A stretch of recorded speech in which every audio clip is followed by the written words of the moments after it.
Las y los protagonistas llegan a Radio USACH. Nuevas voces. Tiempo de otra gran entrevista a una académica acá en el tercer capítulo de Ciencia y Sociedad. ¿De quién se trata? De eso y mucho más nos cuenta Yochoa Yáñez. Yochoa, ¿cómo estás? Hola, bien, gracias. El día de hoy, primero presentar un poco el programa. Ciencia y Sociedad trata acerca donde vamos a estar conversando con mujeres científicas, académicas que le han dedicado gran parte de su vida a la ciencia, a la comunicación principalmente.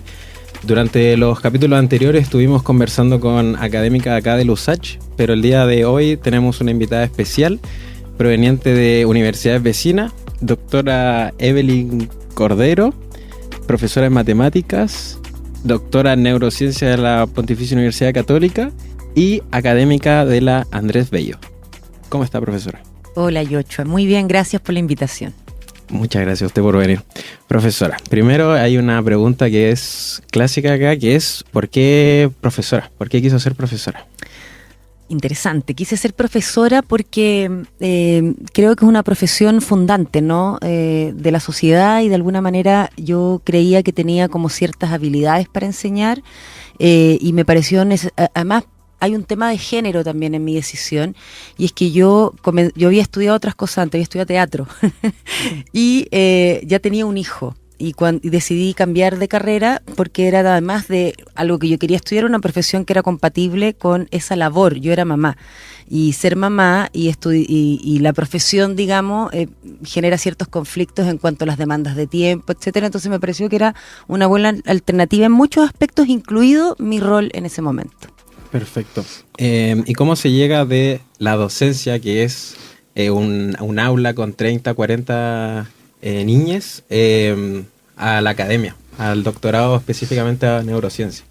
Yo siempre fui una persona súper inquieta, que me gustó hacer muchas cosas diversas. Bueno, lo que te cuento recién tiene un poco que ver con eso. Entonces, cuando estaba cercana a cumplir los 40 años, yo ya había hecho muchas cosas en educación, había estudiado, había hecho un montón de postítulos, tenía un magíster, y había llegado al lugar de mi trabajo profesionalmente donde más podría haber llegado. Tenía un cargo directivo, etcétera, y sentí que quería hacer otras cosas, quería hacer cosas nuevas. Y lo que había estudiado, que tenía todo relación con las dificultades del aprendizaje, me había aproximado a la neurociencia, y me había parecido que era como un espacio que además tenía apertura a lo interdisciplinario, y que era por lo tanto súper atractivo y viable, aunque no vi en ese momento las dificultades que iba a tener que enfrentar. Y estaba cercana a cumplir los 40 años, entonces fue un poco entre crisis de los 40 y ganas de aprovechar ese otro como segundo tiempo, ¿no?, de mi vida, en hacer otras cosas que me parecían interesantes y desafiantes. Y ahí decidí ponerme a estudiar ciencias, que implicó dejar la educación, porque estudiar ciencia, postular a la beca, pasar a estas lógicas como de concursabilidad, me sacaron completamente lo que estaba haciendo en educación, y requería mi dedicación completa. Entonces hice un giro radical en ese momento y me fui a estudiar ciencias. Partí con un magíster en ciencias biológicas en la Universidad de Valparaíso, y esa fue mi primera incursión ya en ciencias duras, y pasé de la sala de clases con las 40 niñeces que tú hablas al laboratorio con ratas que tuve que con los cuales trabajé, ¿cierto? Y entrené e investigué cosas ya relacionadas con aprendizaje, pero ya desde otro lugar, no con modelos animales. Claro, cuando hizo este cambio de paradigma, ¿extrañaba un poco la clase, el aula? Sí, tengo una anécdota muy loca al respecto, porque, por ejemplo, en educación, nosotros tenemos que hacer lo necesario para que nuestros estudiantes aprendan. Es un derecho, ¿no? Los profesores y profesoras somos garantes de ese derecho. Entonces yo estaba muy comprometida con eso, y para mí que mis estudiantes aprendieran era crucial. Y cuando estaba con mi protocolo, con mis ratitas, entrenándolas, ¿no? Las ratitas que aprendían, es decir, que superaban el 80% en unas pruebas específicas, pasaban a otras áreas, a otras fases, ¿no?, de la investigación. Porque eso superaba el azar, en el fondo. Y yo tenía ratitas secas que aprendían, que tenían 90% logro, y unas que no, 17% logro, 10%, nada. Bueno, esas ratas no pueden estar en el bioterio porque no tienen un propósito, por lo tanto las tienes que eutanasiar. Y Y para mí fue imposible hacer eso, porque yo soy profesora y yo sentía que yo no mato, no descarto al que no aprende. ¿Cachai? Entonces yo me esforcé mucho, o sea, las conservé un rato, como que un poco violé, parece, algunos protocolos, y las conservé un ratito, seguía alimentándolas, etcétera, y pasado más o menos un mes, las volví a meter a la prueba de aprendizaje y todas habían aprendido. Se necesitaban tiempo, y eso para mí tiene mucho sentido, porque en la escuela es así, en el laboratorio no, pero esa enseñanza fue para mí tan significativa que realicé mi unidad de investigación en ese aspecto, ¿no? En darle tiempo a los animales, porque hay mucha inversión, protocolos, tiempo, y cuando los evalúas en un momento y descartas que pudieran haber aprendido de ahí para siempre, ¿no? Puede estar tal vez cometiendo un error. Así que yo insistí con las ratas y aprendieron. Claro, es un poco lo que se hace en el aula. Totalmente. Cuando usted hizo este proceso, sus compañeros, porque creo que habían otros compañeros de doctorado que estaban haciendo lo mismo, que no le decían nada al respecto. No entendían por qué yo tenía estos sentimientos encontrados, porque supone que uno igual no se debiera encariñar mucho con sus modelos, pero la verdad es que tú haces handling, es decir, le haces cariñito y no sé qué, para evitar, por ejemplo, muchos analgésicos, cosas cuando pasan a la etapa en que hay que operarlas o qué sé yo, les poníamos electrodos en el cerebro para ver ciertas conductas que estábamos estudiando, entonces uno inevitablemente se encariña, pero a mí sobre todo me hizo sentido que el aprendizaje requiere tiempo, entonces no me pareció tan grave esperar un rato más y ver si efectivamente las ratas habían aprendido, y bueno, lo expuse como una investigación, y yo espero que haya cambiado un poco las cosas, ¿no? Que no se tomen decisiones tan prontamente y rápidamente, porque efectivamente pareciera, no lo sabemos con los humanos de todas maneras, pero que el tiempo es crucial para consolidar los procesos de aprendizaje. Claro. Bueno, yo no soy una rata, pero tuve un problema aquí en la U una vez con un ramo y bueno, pasó un par de años y debo admitir que me gusta mi carrera, pero con los años. Si me hubiese preguntado hace 2 años atrás, yo decía, no, odio mi carrera. Pero a todos nos pasa, como que uno necesita un tiempo, ¿no? Que decanten las cosas. 6 meses después pregúntame, pero claro. Ahora pregúntenme de química, no me callo nunca. Me pasa mucho. Profe, yo delante le estaba hablando que tengo una petición, no sé cómo decirlo. Yo a usted la conocí cuando yo estaba en segundo, tercero medio, puede ser. Yo ahí me acuerdo que vi un video de Maturana, donde se hablaba un poco de la emoción en neurociencia, filosofía, democracia. Yo me enamoré, pero quedé así enamoradísimo. Y justo tocó que era en la media es como el punto donde uno dice, ¿a qué carrera quiero elegir? Todo este mundito. Y justo vi que usted estaba haciendo como estos simposios gratis de neurociencia y todo ese mundito. Entonces yo la conozco, porque todavía la sigo, desde mucho tiempo. Ay, entonces, usted la conozco, usted me vio crecer. Sí, es verdad. Claro, es como mi mamá ausente, no estuvo conmigo. La mamá corazón. Sí, es mi mamá corazón, no me vio. Y más encima las tradiciones. Sí, porque la neurociencia ya no me mueven tanto. Me gusta como la astronomía, como cuando uno dice, qué bonito el Big Bang, pero no quiero tocar un computador, no quiero saber de datos, no quiero saber nada más de eso. Tengo una relación con la neurociencia y eso es gracias a usted. Ay, gracias. Me gusta mucho el mundo del aprendizaje, me esfuerzo mucho por enseñar bien química, por lo mismo, porque es una ciencia media dura, por así decirlo, pero todo está basado en lo que yo escuché en su momento de usted y en su trabajo, en este caso los simposios gratis que usted ha hecho. Muchas gracias. ¿Por qué nace esta motivación de hacer simposios gratis, de mostrarle a la gente el trabajo en la neurociencia? Porque en mi experiencia como educadora, toda la información que recibí durante años de ejercer esa profesión era fundamentalmente falsa. Entonces, cuando llegué a la ciencia y me di cuenta que lo que yo sabía relacionado con el aprendizaje era mayoritariamente, neuromitos, es decir, que los seres humanos aprendemos según nuestros estilos de aprendizaje, o que las inteligencias múltiples, o que tu cerebro creativo y tu cerebro lógico, y todas esas cosas estaban tan arraigadas en educación, y me pareció, primero me provocó una desilusión, medio rabia, era pensar por qué esta formación, que por lo demás tan relevante, carece tanto de rigor, porque nadie no nos enseñó, no nos alfabetizaron, ¿cierto?, científicamente, porque no nos ayudaron a desarrollar pensamiento crítico, y al encontrarme con todo este otro mundo de mucho rigor, pero por otro lado muy encerrados en los laboratorios, con pocos espacios de divulgación que fueran efectivamente transversales y que todo el mundo pudiera acceder. Entonces me pareció que había ahí una responsabilidad. Por lo demás, cuando nosotros estudiamos en el área de la ciencia, estudiamos con fondos públicos. Yo recibí beca de magíster, beca de doctorado, y me parecía también que uno tenía como esa responsabilidad, ¿no?, de vuelta de mano. Así que gestioné, creé Arrebol, que es la fundación con la que hago todo este tipo de cosas, con un grupo de compañeros y compañeras del doctorado, y nos comprometimos con la divulgación científico-educativa. Pero nos comprometimos a ser un ente de divulgación que pudiera poner esos límites claros, esa responsabilidad de no venir a contar cuentos, no venir a decir que la respuesta está en la neurociencia, porque no es así. Y la mayoría de la gente que proviene de las humanidades o de la educación y que se aproxima a la neurociencia, se aproxima en busca de respuestas que hacia el aula, no hacia la sala de clase. Y no es así. La neurociencia está estudiando otras cosas, están resolviendo otras preguntas. No les interesa decirte cómo Juanito o cómo Laurita va a aprender mejor a sumar o a restar. Esa es materia de la educación. Eventualmente las ciencias cognitivas, la psicología cognitiva, etcétera. Entonces, no solo nos parecía relevante un lugar donde hubiera divulgación seria y responsable, sino también ir poniendo esos límites.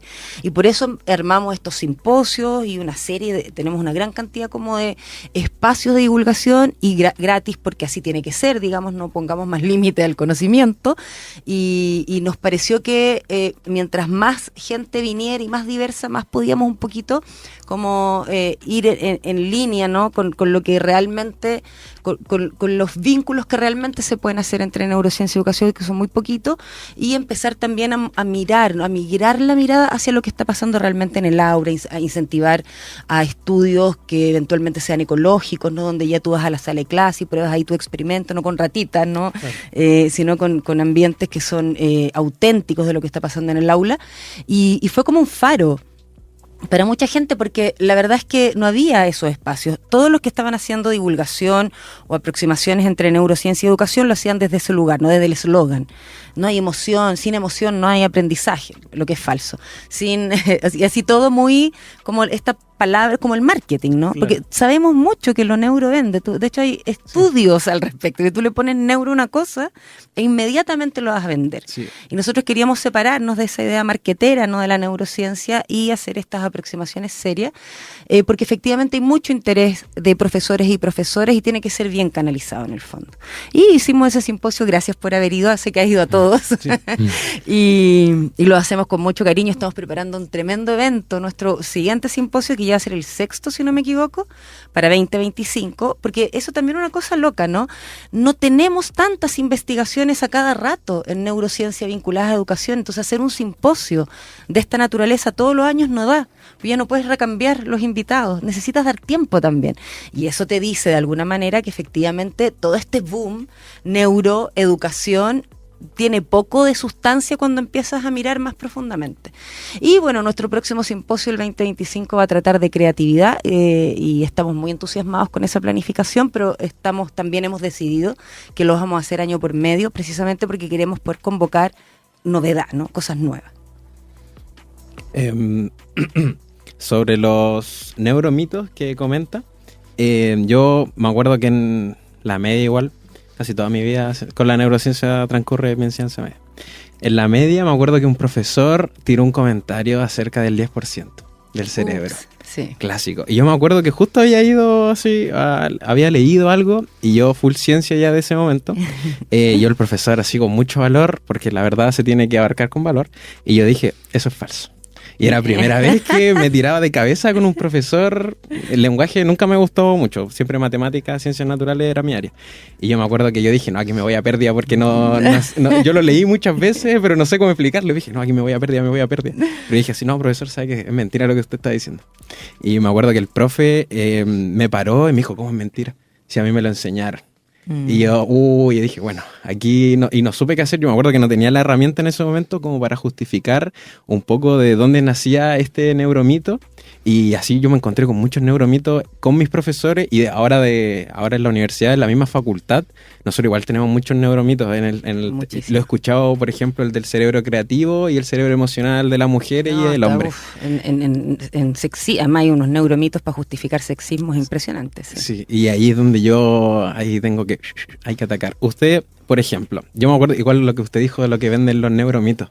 No sé si lo neuro. Sí, hubo un tiempo que yo me acuerdo que todo era neurocuántico, epistemológico, genético, epigenético, cuántico. Y como que metían cualquier cosa así para vender un curso raro a 500 lucas. Sí. ¿Cómo es su experiencia como esto de contraatacar los neuromitos, sacarlo un poco de las mentes colectivas? Mira, mientras tú hablabas que están por todas partes, yo pensaba en ese meme, que no sé si lo ubicas, que hay un tipo sacando con baldes el agua de un lugar inundado, ¿no?